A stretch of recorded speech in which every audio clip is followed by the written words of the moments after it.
Sunt Dorin Boabeș și asculți Mind Architect, un proiect susținut de OTP Bank.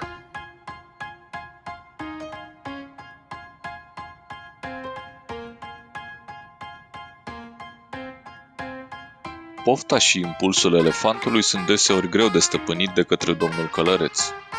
Carbohidrații, grăsimile și zahărul din plăcinta pe care o putem mânca la ceas de seară sunt mult mai atrăgătoare decât ideea că am putea avea pătrățele dacă am merge zilnic la sală și am mânca sănătos.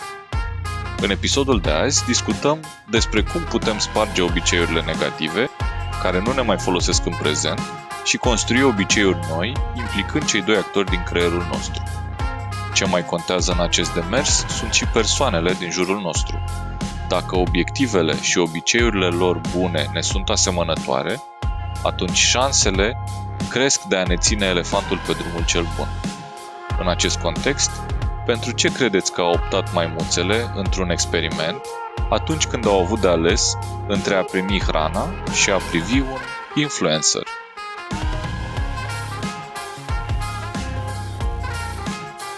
Paul, ți-e familiar termenul de New Year's Resolutions? Lucrurile alea mari și bune pe care ni le promitem pentru anul următor, dar pe care le abandonăm pe parcurs de cele mai multe ori. Ne poți spune de ce se întâmplă asta? Da, frumos, într-adevăr, că tocmai am avut parte de rezoluții de felul ăsta. Guys, cred că sunt potențial multe motive la mijloc. Unele poate să aibă de-a face cu faptul că nu ne e clar ce ne propunem de la bun început. Alt motiv poate să fie că ne propunem lucruri care sună bine, dar în care nu credem neapărat, sau lucruri care nu ne motivează neapărat. Dar ce am observat frecvent și cred că merită adus în discuție apropo de tema episodului nostru de astăzi este că ne propunem obiective și planuri și așa mai departe, dar nu reușim să construim obiceiuri, că despre asta e episodul nostru de azi, despre obiceiuri, habits, care să ne ducă acolo. Și partea interesantă cumva legat de ce de multe ori între obiectivele pe care ni le propunem și realitatea pe care o trăim e o mare prăpastie, o vale a dezamăgirii, cum o numește un autor într-o carte despre obiceiuri, e că, dacă vă amintiți voi, care era partea din creierul nostru care știa să automatizeze lucruri, care făcea lucruri pe pilot automat? Elefantul face asta. Yes. Elefanțelul, dragul de el, este, dacă vreți, responsabilul pentru a construi obiceiuri sănătoase sau mai puțin sănătoase. Și atâta timp cât nu reușim să automatizăm ceva ce ne propunem, de exemplu, dacă eu îmi doresc să îmi propun ca obiectiv să slăbesc și să capăt o anumită formă fizică, nu știu, să-mi întăresc musculatura, să fac pătrățele, habar n-am, un obiectiv de felul ăsta, dar nu reușesc să construiesc în jurul lui un sistem, prin sistema să înțelegi o serie de obiceiuri, de fiecare dată când vreau să fac pași către obiectivul pe care mi l-am propus, trebuie să consum multă energie psihică prin focalizarea atenției călărețului. Adică călărețul săracul trebuie să tragă tot timpul de elefant, că dacă vă amintiți ce povesteam atunci, elefanțelul ia toate deciziile, călărețul focalizează atenția, elefantul pune osul la treabă. Și asta consumă foarte, foarte multă energie, în contrast, de exemplu, cu spălatul pe dinți sau încuiatul casei sau alte lucruri pe care le facem pe pilot automat. Nici nu ne mai gândim în momentul în care le facem, pentru că le-a automatizat elefanțelul și au devenit obiceiuri. Deci, Paul, înțeleg că din tot ce am discutat până acum, din introducerea asta, că e foarte important să ne stabilim niște obiceiuri și mai ales să le ducem în zona elefantului, prin automatizare, prin a face lucrurile să funcționeze cu mai puțin interacțiunea călărețului. Cum putem face asta? Exact. Încă o dată, asta e important tare pentru că abia atunci când am automatizat succesiunea aia de acțiuni, deci când am construit practic un obicei, ăla e momentul în care lucrurile încep să meargă fără efort și odată ce am pus în picioare sistemul ăsta interior, odată ce am automatizat obiceiul ăsta, asta e momentul, dragilor, în care transformarea noastră devine sustenabilă. Că dacă eu îmi propun să merg la sală sau îmi propun, nu știu, să renunț la a mânca zahăr seara, dacă mi-a intrat asta în obicei, adică de când eram mic, am mâncat mai întâi într-o seară, după aia m-am mai consumat într-o seară și încă într-o seară. S-a eliberat dopamină la mine în creier de fiecare dată când trăiam asta și când am ajuns să mă așez pe canapea, a început să apară craving-ul, a început să apară râvnirea după lucru pe care elefantul învățase să anticipeze că îl primește în momentul respectiv. Cum se formează? Numai bună întrebarea ta, Dorin. Hai să povestim un pic despre structura unui obicei. Dragilor, deci ce spune literatura? Și aș recomanda 2 cărți aici. Una din cărțile de căpătâi despre știința asta a obiceiurilor se cheamă The Power of Habit. S-ar putea ca unii dintre ascultătorii noștri să o știe deja. Este scrisă de un om pe care îl cheamă Charles Duhigg. Și a doua carte, care mie mi s-a părut chiar mai bună decât asta, e un fel de The Power of Habit Next Level, se cheamă Atomic Habits și este scrisă de James Clear. Ambii zic că structura unui obicei arată în felul următor. Prima componentă, sunt 4 pași.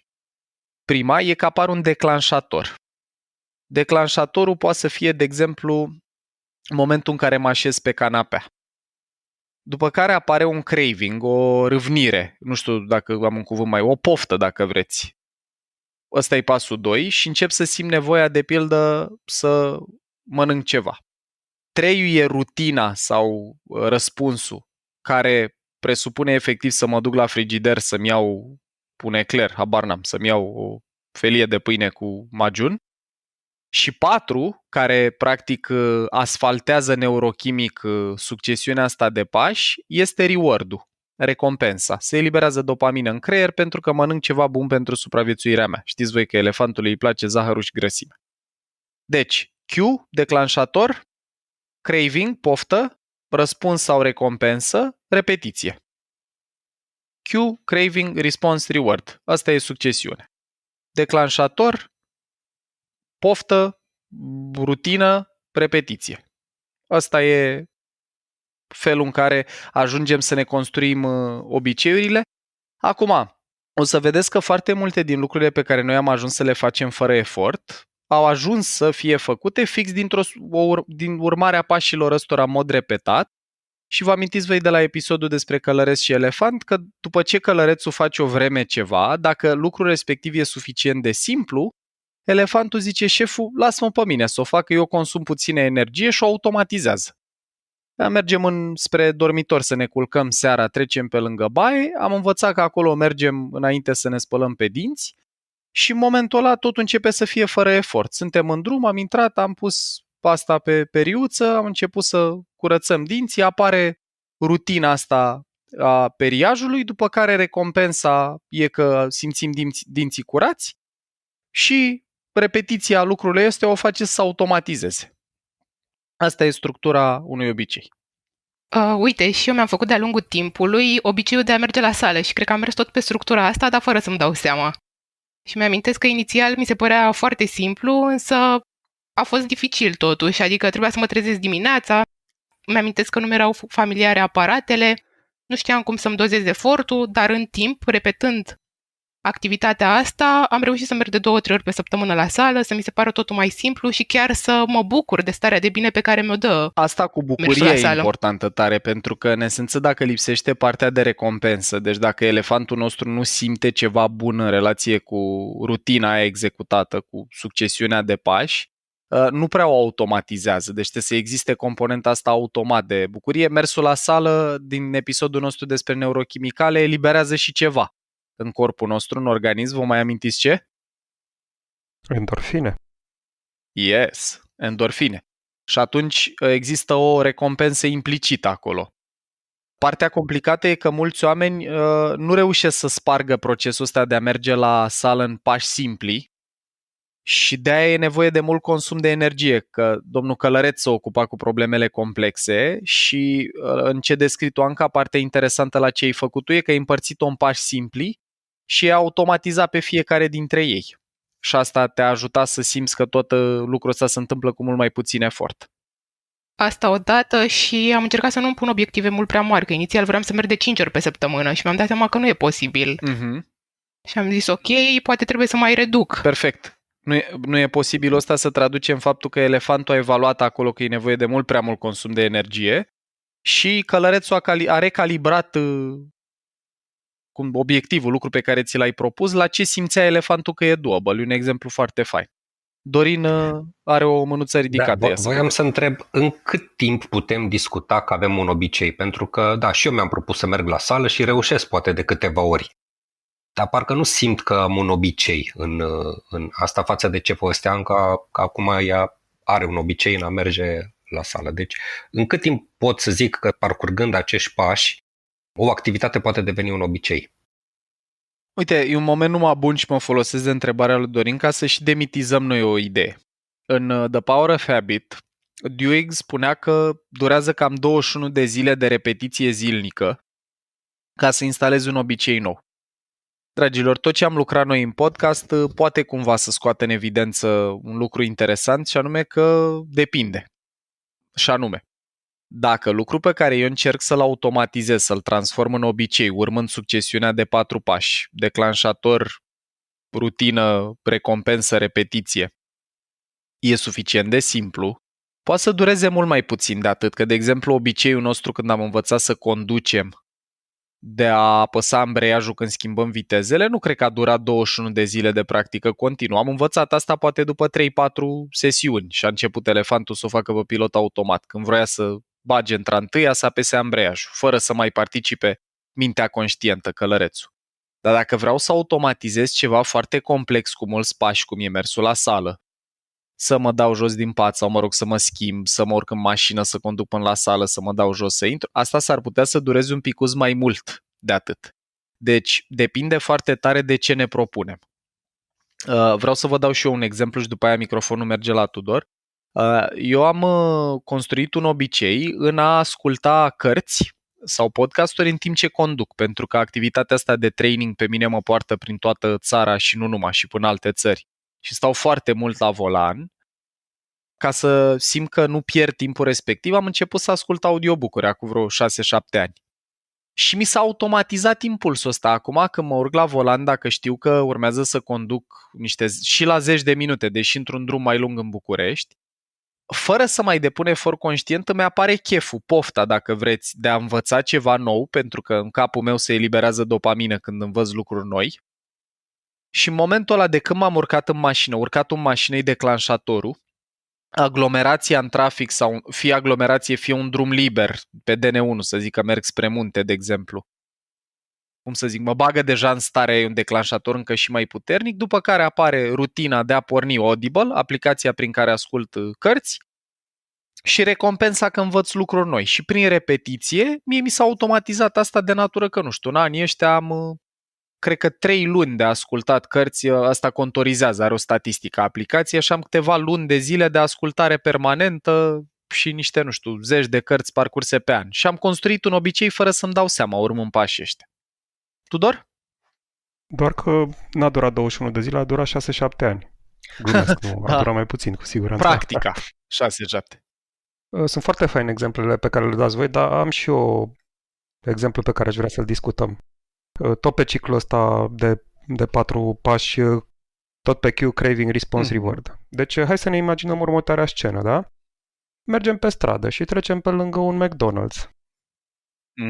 Și miroase a McDonald's. Da? Ăla este Q-ul, nu? Imediat apare craving-ul. Exact. Bă, ce bun ar fi un meniu de la McDonald's. Exact. Răspunsul vine că mă duc înăuntru și când mă întreabă, vreau să cumpăr ceva de acolo, mă întreabă ea, vreau meniu mare, eu zic, băgați meniu mare. Exact. Și reward-ul am vorbit de obiceiuri pozitive, dar cum spargi un obicei negativ? Super. Nu că poate mersul la McDonald's nu este un exemplu negativ, să nu cumva să ne trezim. Da, nu vrem să deturnăm elefantul nimănui. Exact, dar dacă ești un pic supraponderal, poate să nu obicei exact. pozitive. Păi, dragilor, un răspuns la întrebarea asta cu cum putem dizolva obiceiuri nasoale stă tocmai în arhitectura obiceiurilor, și anume, un lucru pe care îl putem face dacă vrem să anulăm un obicei care nu ne mai servește e să facem să dispară declanșatorul. Adică dacă eu știu că am un obicei când trec pe lângă un magazin de fast food, de exemplu, că am înclinația să intru, că mi-e greu să mă stăpânesc, la ora la care trec pe lângă McDonald's, ăla elefantul meu nu mai are, călărețul, nu mai are destulă energie să inhibe elefantul să intre, pot să aleg alt drum. să anulez declanșatorul cu totul, să o iau pe o stradă care nu mă duce pe lângă McDonald's-ul respectiv sau orice altceva, orice magazin sau, mă rog, ar fi ăsta pe care încerc să le evit. Alt lucru pe care pot să-l fac, dacă aleg totuși drumul respectiv, este să folosesc călărețul în a inhiba pornirea, craving-ul, pasul 2, deși apare, deci deși mi-apare pofta, să mă stăpânesc conștient, să mă inhib în a nu merge acolo. Și ce spune știința e așa, că dacă reușesc să mă inhib o perioadă suficient de lungă de timp, adică la suficiente drumuri pe lângă magazinul de fast food reușesc să mă stăpânesc, la un moment dat să construiești o autostradă neuronală nouă, sau mai precis să dizolvă, să suprascrie cea veche și impulsul apare mult mai slab. Ăsta e alt lucru pe care pot să-l fac. Mai pot în egală măsură de fiecare dată când evit drumul către, oricând mă inhib, oricând evit drumul, să mă premiez, deci să-mi dau o recompensă pentru că aleg să fac altceva.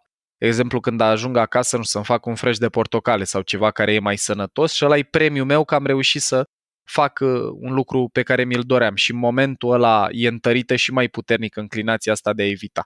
Deci, în a dizolva un obicei pe care îl avem, trebuie să ne uităm la pașii ăștia și să încercăm să-i anulăm pe fiecare dintre ei, fie declanșatorul, fie să stingem din poftă, dacă e posibil asta, fie să anulăm rutina, fie să ne premiem pentru ceva diferit. Dorin? Dar cred că și partea de reward, scuză-mă, doar așa ca să închidem. Cred că și partea de reward e foarte importantă, știi? Pentru că dacă văd niște rezultate concrete, nu știu, am mai slăbit sau analizele mele s-au îmbunătățit, exact. Știi? Și asta mă poate motiva să anulez un obicei. O mențiune importantă aici în discuția asta e că, practic, ca să funcționeze, faptul că văd analizele o dată pe lună că ies mai bine sau o dată la mai mult timp, nu e suficient cât să-mi împiedice pofta de la fiecare drum pe lângă fast food-ul respectiv, că aici e toată discuția. E ca și la sală, faptul că trebuie să muncesc 3 luni de mers zilnic ca să încep să văd rezultate când mă uit în oglindă. Din păcate, la ce am povestit noi despre arhitectura creierului nostru, noi avem o parte sau o aparatură hardware de sute de milioane de ani care vrea gratificare imediată, care vrea recompense imediate. Deci, nu știu, plăcinta aia cu carbohidrați și zahăr pe care o pot mânca în fiecare seară, pentru partea puternică și primitivă care ia decizii din capul nostru, e mult mai atrăgătoare decât prospectul că peste 3 luni o să am pătrățele dacă mă abțin de la asta și mă duc zilnic la sală. Și atunci, dragilor, tocmai asta e marea provocare pentru procesele noastre de transformare, că degeaba călărețul își propune un obiectiv pe termen lung dacă nu reușește să construiască un sistem care să-l țină pe elefant pe traiectoria către obiectivul respectiv în fiecare zi. Din păcate, pe noi nu prea ne motivează obiectivele pe termen lung, la fel cum ne motivează recompensa imediată la nivel neuroștiințific, la nivel hardware. Da, mi-aduc aminte că discutam într-un episod în sezonul 1 despre neurochimicale și în contextul exemplului ăsta cu mâncarea nesănătoasă, mi-aduc aminte de cartea care am mai discutat-o noi, de Loretta Broining, cu The Habits of a Happy Brain, și ea zice la un moment dat că pentru a opri un obicei nesănătos, câteodată e foarte bine să ne oprim și cumva să conștientizăm și să trăim cu cortizolul ăla. Deci, nemâncând prăjitura aia, o să mă simt un pic prost, creierul meu va simți că e amenințat, că nu-și primește dopamina respectivă, dar cumva așteptând, las loc creierului să caute alte modalități de a căuta dopamina. Exact, să capete o pantă nouă. Exact despre asta e vorba. Deci sunt mai multe tehnici în povestea asta. 2 din cele puternice sunt unul cea adusă în discuție de tine, în care efectiv te oprești. Dacă ai destulă energie psihică, călărețul are destulă forță să inhibe elefantul, e clar un lucru care funcționează. Problema în lumea în care trăim noi când venim de la birou după ședințe, discuții, multă oboseală și stres, e călărețul e atât de epuizat că îl aduce elefantul într-o roabă acasă, îl bagă pe ușă, îl pune, îl plantează pe canapea și îl învelește și intrăm foarte tare pe pilot automat. Eu mă observ și pe mine, care știu toate lucrurile astea și le folosesc, că da, într-adevăr, când ajung seara acasă, dacă cineva mi-ar filma seriile, E foarte multă similaritate în ele, din fericire e mult cu obiceiuri sănătoase, cu băut ceai în loc de mâncat plăcintă sau cumva asta am încercat să construiesc chestii sănătoase, dar e foarte mult în virtutea inerției, e foarte mult elefant seara la fiecare dintre noi. Dragilor, al doilea lucru pe care îl putem face este să încercăm să anulăm declanșatorii. Că eu când m-am hotărât să nu mai mănânc prostii seara, am avut grijă să nu le mai am la îndemână. Pentru că dacă în mediul în care trăim, și asta cu environmental design-ul contează, cum îți construiești mediul. Dacă în casă, când mă duc în bucătărie, am multe plicuri cu ceai și cana fierbător la îndemână, sunt șanse mult mai mari că când îmi apare pofta aia de a consuma ceva seara în timp ce stau la televizor cu Alexandra, cresc șansele să beau ceai versus dacă aș fi avut pe același dulap în bucătărie fursecuri sau ciocolată. Pofta și impulsul elefantului de a-și lua dopamina e foarte greu de stăpânit, că te lupți cu biologia, te lupți cu sutele alea de milioane de ani în care elefantul a învățat să-și ia ce are nevoie. Unde putem noi să acționăm e cum anume și ia lucrul ăla și ce anume și ia, că dopamina poate fi obținută și dacă bei un ceiuț și dacă mănânci fursecuri. Și atunci poți să schimbi mediul ca să-ți schimbi obiceiurile. Referitor la mediu, putem discuta aici, adică înțeleg că elimin declanșatorii, dar cât de important ca și mediu este și oamenii cu care te înconjori în formarea unor obiceiuri? Foarte, foarte bună. Anca, aveai și tu o întrebare sau ceva? Dorin, am notat-o și o rețin, dar parcă am auzit-o și pe Anca. Da, voiam să întreb și eu, adică de multe ori mi se pare că mă ajută ca să conștientizez o chestie să-mi pun anumite post-it-uri undeva în cameră. Post-it-urile în structura asta, unde crezi că acționează? În cue, routine, reward, repeat, unde ar fi? Păi ar fi în queue, cred. Exact.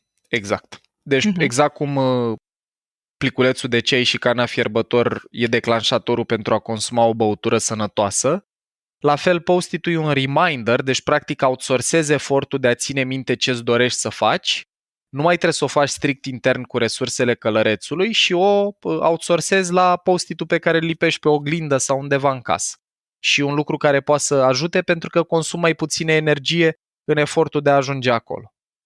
Acum, concentrându-mă pe ce a întrebat Dorin, dragilor, nici nu pot să scot în evidență cât de importantă e partea asta cu oamenii din viața noastră în formarea sau renunțarea la un obicei. E foarte multă cercetare pe subiectul ăsta și în Atomic Habits, James Clear zice așa, că sunt 3 grupuri de oameni care ne influențează rău de tot obiceiurile, și anume oamenii apropiați, zice el, the close.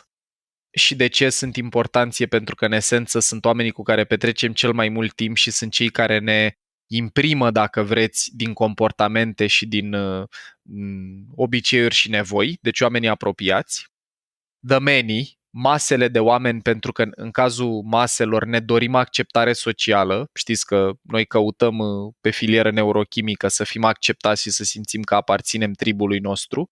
Și atunci dacă eu mă duc într-un mediu în care toată lumea face sport, deci the many fac sport, cei mulți fac sport, ca să nu mă simt ostracizat, eliminat, dat la o parte, s-ar putea să-mi apară și mie impulsul să încep să fac mișcare dacă toți fac, versus dacă sunt înconjurat de un grup de oameni foarte sedentari care numai consumă, nu știu, carbohidrați și zahăr și acolo, impulsul meu nu numai că nu va fi să mă duc la sport, că nimeni nu prea o face, dar s-ar putea să încep să consum și eu ce consumă ei, că n-am găsit altă rimă. Cam așa e viața în comunitatea aia. Un exemplu bun aici poate să fie oamenii care se apucă de fumat ca să petreacă timp cu colegii de la birou. Alexandra mea, când lucra în niște Big Four-uri, îmi povestea că s-a apucat de pufăit încet, că era singurul fel în care putea să petreacă timp și să conecteze cu colegii. Numai la fumat se întâmpla asta și iată, când avea nevoie de conexiune cu colegii, ăsta era craving-ul, rutina era să aprind o țigară și să o pufăie și recompensa era conexiune socială, oxitocină de pildă.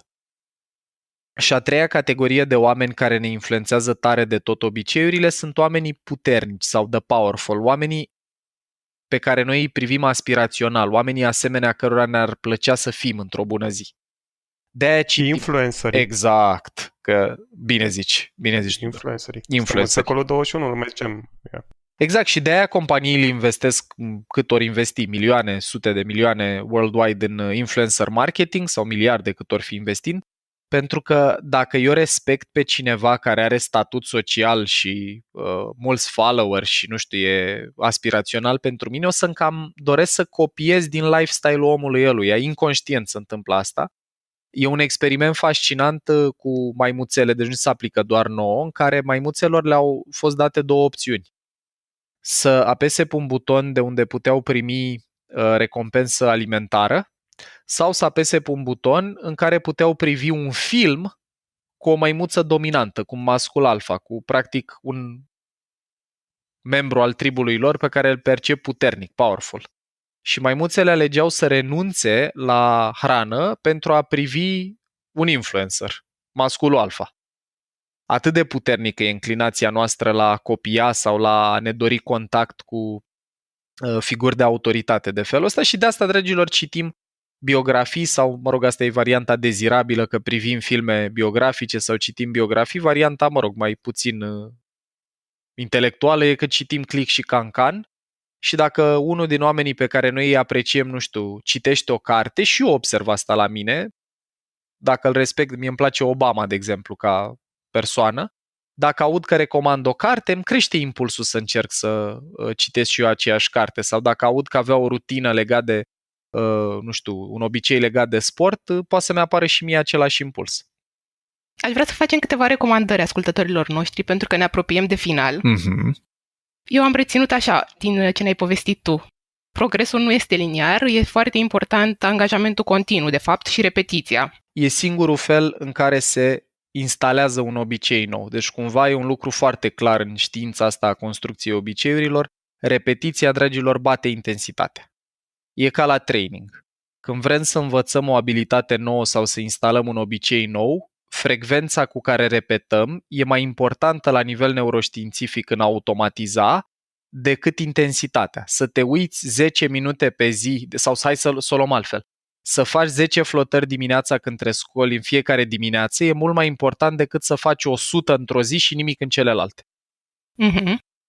Și iar mi se pare important să fim conștienți de faptul că obiceiurile pe care le avem și la care ne dorim să renunțăm sunt cele cu care ne și identificăm și poate de asta e destul de greu să le schimbăm.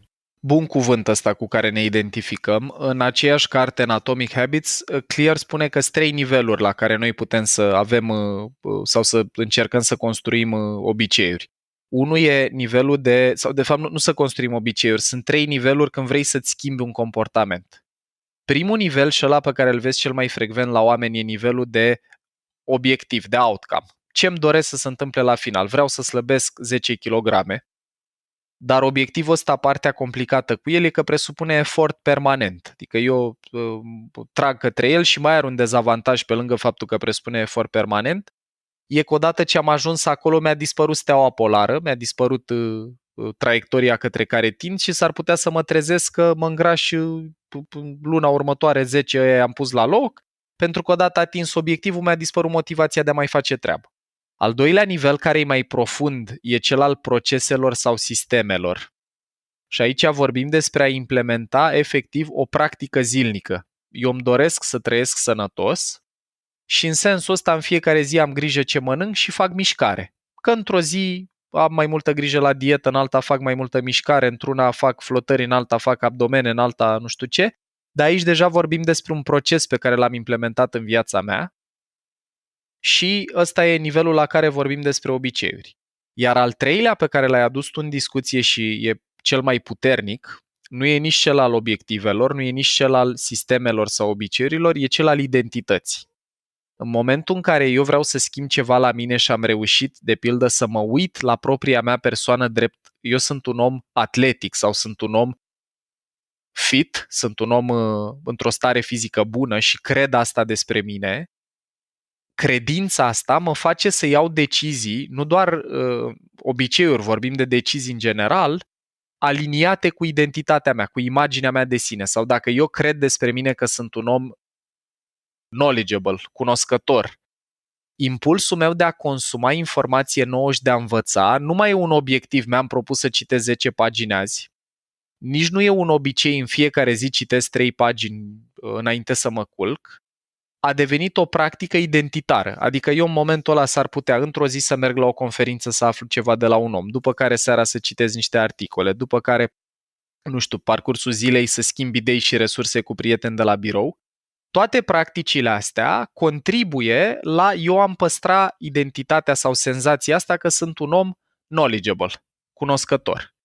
Și Clear în carte spune că cea mai puternică formă de transformare personală e asta identitară. E când ajungi să ai o imagine de sine aliniată cu felul în care te porți zi de zi. Sau mai precis, imaginea ta de sine determină felul în care te porți în fiecare zi. Mulțumim, Paul, pentru toate aceste recomandări.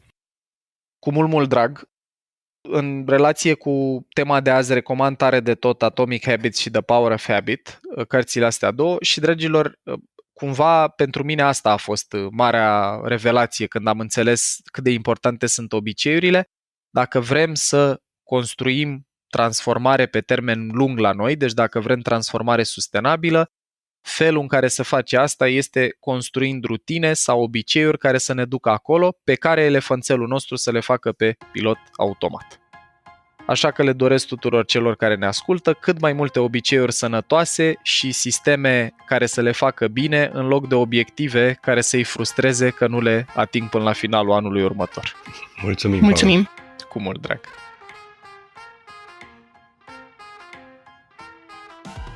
Ai ascultat un episod din Mind Architect, un podcast al lui Paul Olteanu și al invitaților lui, Anca, Tudor și Dorin. Mind Architect este o producție Rodcast și poate fi ascultat pe Spotify, iTunes sau oriunde asculți podcasturi. La Mind Architect contribuie cu vocea lui și Vlad Bogos. Abonează-te la podcast pentru episoadele viitoare, iar dacă vrei să ne susții pentru a continua producția acestui podcast, intră pe mindarchitect.ro în secțiunea Donează sau dă-ne un share în rețeaua ta.